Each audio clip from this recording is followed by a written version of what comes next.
Assalamualaikum warahmatullahi wabarakatuh. Hello everyone, my name is Solin Halak Tafiani, just call me Nahla. My number student is C11 2019-02090.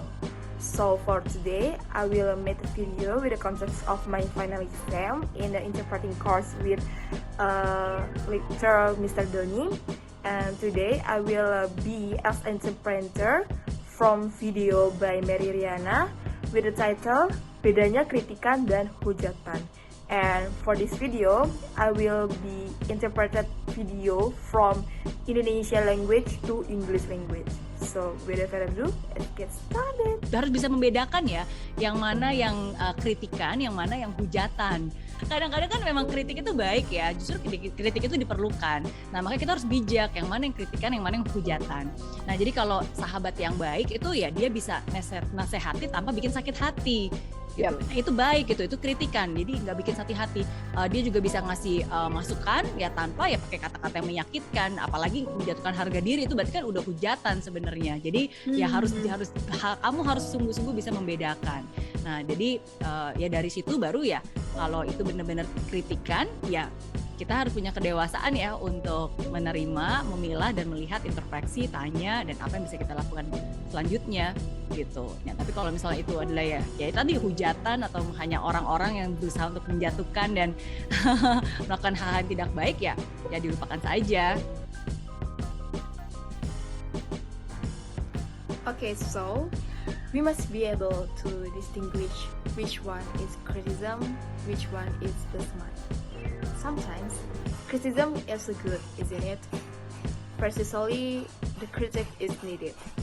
So that's why we have to be wise which one is critical and which one is pessimistic. So if we have a good friend who can give advice without hurting your heart, so then that's good. That's called criticism because it doesn't hurt you. But if you friends can also give advice, yes, without using hurtful words, especially to the point of troubling self-esteem, which means that the context is blasphemy. So yeah, you have to be able to tell the difference between criticism and blasphemy. So if it is a criticism, we must have the maturity to be able to accept, sort, and introspect what we should be able to do after that. Well, but if something like that is a blasphemy or just people who can only bring down. Ada satu analogi yang saya suka banget, burung gagak dan burung elang. Ya, aku suka banget analogi ini karena burung gagak itu satu-satunya burung yang bisa berani mematuk burung elang itu adalah burung gagak. Jadi tuh seringkali dia kalau burung elang lagi terbang ya dia bisa hinggap di atasnya burung elang dan dia matuk-matuk tuh. Tujuannya ya sebenarnya ingin ganggu aja. Gitu tujuannya ingin ngeselin aja, ingin menjatuhkan gitu, ingin ngeselin aja. Nah, tapi yang dilakukan ya si elang ini nggak akan mau gitu untuk bisa menanggapi. Dia juga nggak akan nengok berkelahi dan berantem. Karena kalau itu yang dilakukan ya berarti tercapailah apa yang diinginkan dia kan untuk mengganggu dan mengusik gitu. Tapi apa yang dilakukan elang itu ya dia nggak perlu ngapa-ngapain, dia cukup melebarkan sayapnya dan dia terbang lebih tinggi lagi dan semakin elang itu terbang tinggi ya akhirnya semakin sulit juga untuk si gagak untuk bernafas karena nggak ada oksigen dan akhirnya sang gagak pun jadi jatuh gitu karena kekurangan oksigen. Nah jadi menurut saya sometimes di hidup ini kita juga harus tahu ya berhadapan dengan gangguan-gangguan seperti itu yang memang nggak perlu ditanggapi karena kalau kita tanggapi itu akhirnya mereka yang menang ya, tapi yang kita lakukan ya kita just keep going, kita tetap terbang tinggi, kita tetap go higher gitu, tetap terbang tinggi dalam arti ya memperbaiki diri, kita terbang lebih tinggi ya berarti dengan bekerja lebih giat lagi, kita terbang lebih tinggi ya berarti dengan mendewasakan emosi gitu. Tapi ya itu semua kan prosesnya ya kita moving forward ya, nggak menanggapi.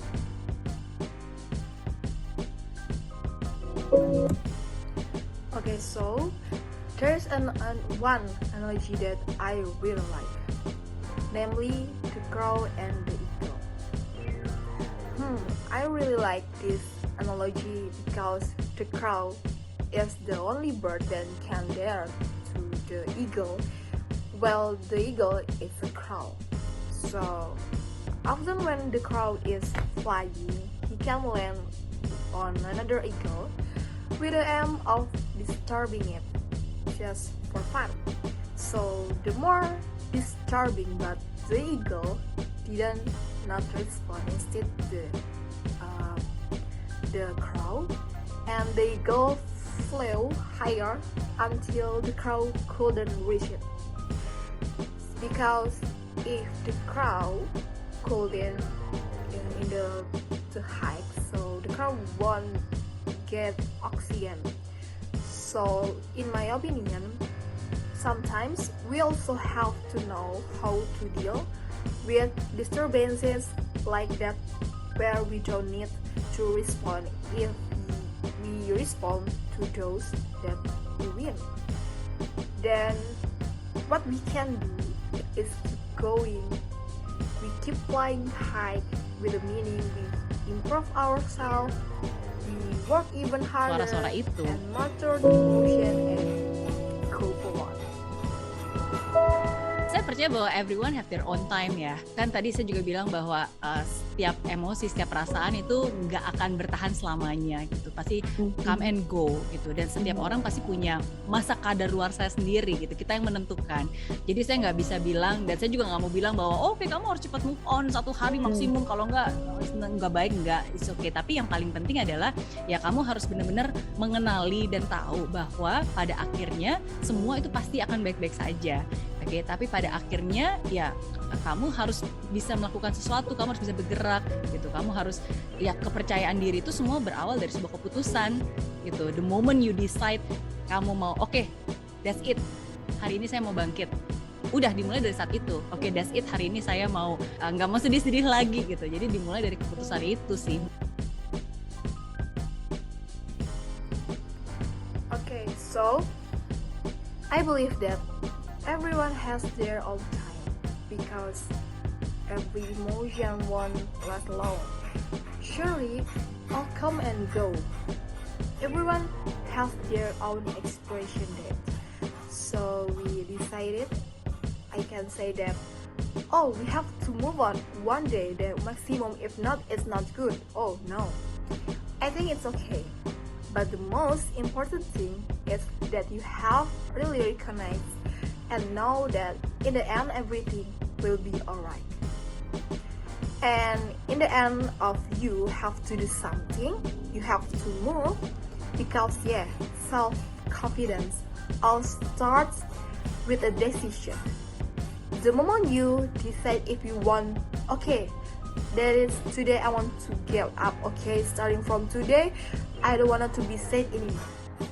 Menurut saya ya, dan di saat-saat paling terberat yang kadang mungkin kita nggak tahu jawaban ya, biasanya saya menghela nafas dalam gitu.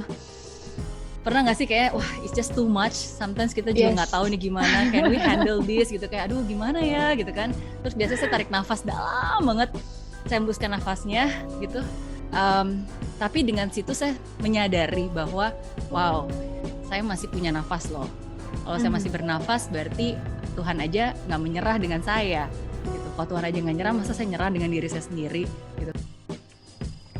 And the toughest point, sometimes we may not the answer.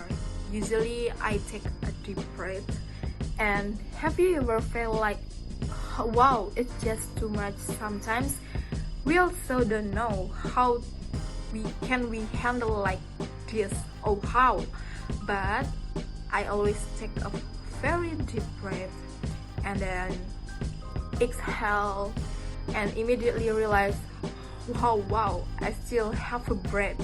And if I still have a breath, it means that God just didn't give up on me. So if God doesn't give up on me, then I have to give up on myself. Nah jadi biasa seringkali di saat saya menghela nafas yang paling dalam, disitulah saya sadar akan nafas saya sadar akan hidup saya, dan saya sadar bahwa iya, kalau saya aja masih hidup berarti kan Tuhan masih percaya sama saya. Masa Tuhan aja udah percaya sama saya nggak percaya dengan diri saya sendiri gitu. So I have to move on, I have to do something. Jadi itu sih biasanya yang membuat saya bisa bangkit lagi, dan semoga apapun juga yang sedang kalian semua hadapi hari ini, percaya bahwa semua pasti akan baik-baik saja. Apa yang kamu doakan sedang Tuhan kerjakan, tapi kamu juga harus mengerjakan tugas kamu. Ingat, tugas kamu adalah prosesnya, tugas Tuhan adalah hasilnya. When I realized that God still believed in my life, and when I didn't believe in what God had given me, so I have to move on. I have to do something. So that's what make me able to get up again, and hopefully whatever you are facing today, believe that everything will be fine. What you are praying for, God is doing, but you have to do your job. And always remember that your job is the process and the God job is the result. Okay, I think just that for telling you and explain you about the interpreter from this video with the title Bedanya Kritikan dan Hujatan by Mary Riana. And for today, I'm as an interpreter for this video. I'm so sorry if I have a mistake for explaining you. And I just wanna say thank you so much for watching. Keep healthy and keep happy. See you, goodbye. Assalamualaikum warahmatullahi wabarakatuh.